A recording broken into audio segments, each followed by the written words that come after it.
SteamPunk. This is your host, SteamPunk Bob, and today we're looking at Bleed.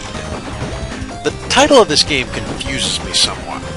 It's an action game, yeah, and there is blood in the artwork when you kill certain enemies, but it's not an excessively gory game. The blood's not a centerpiece or anything.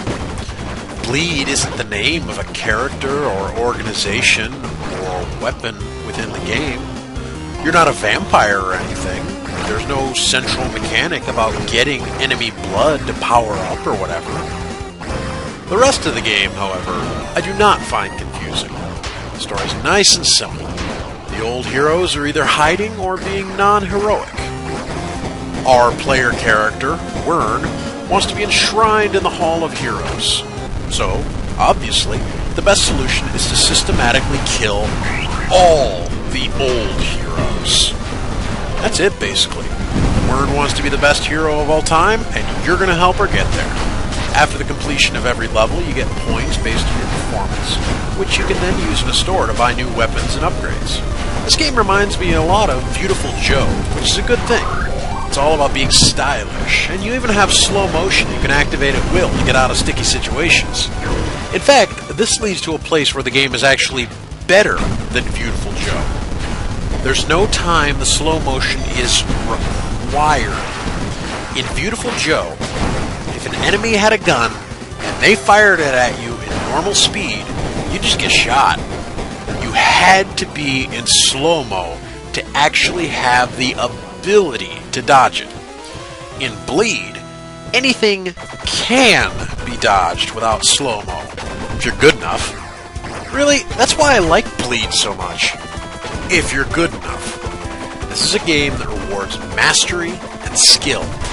Very little is actually randomly determined. Enemy behaviors are rather predictable, and the difficulty settings actually have some thought put into them. Boss patterns are slightly different, and enemies are in different locations in higher levels. So, the katana weapon lets you deflect bullets.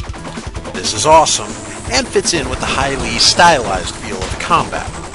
This boss's gimmick is that he basically has the same mechanics I do. He uses the same weapons, he can air dash, he can use a katana, which can obviously reflect my bullets, but the definition of bullet seems rather flexible for him. More specifically, it turns out that my katana is a bullet.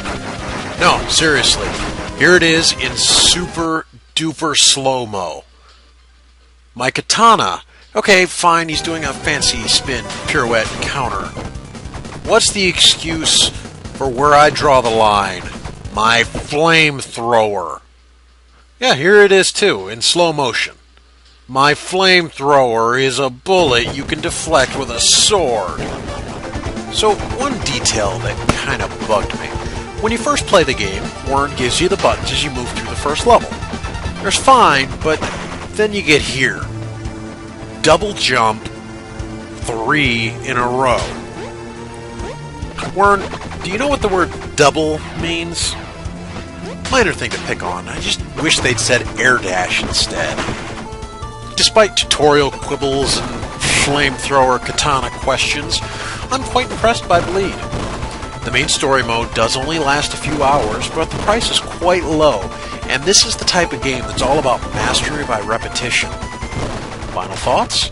If you at all like Clover Studios, Metal Slug, or action games in general, you should get Bleed.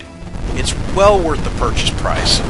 I want Boot Disc Revolution to be able to release something else, because Bleed is well made and fun, and I want whatever other game ideas are floating around in this game designer's head, especially if they involve fighting helicopters with flamethrowers.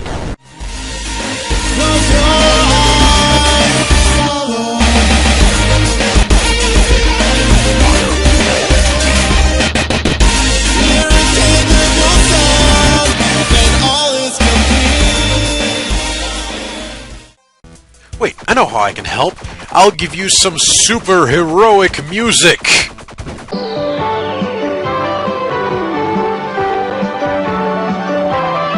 Go forth and conquer, Wern. Nothing can stop you with this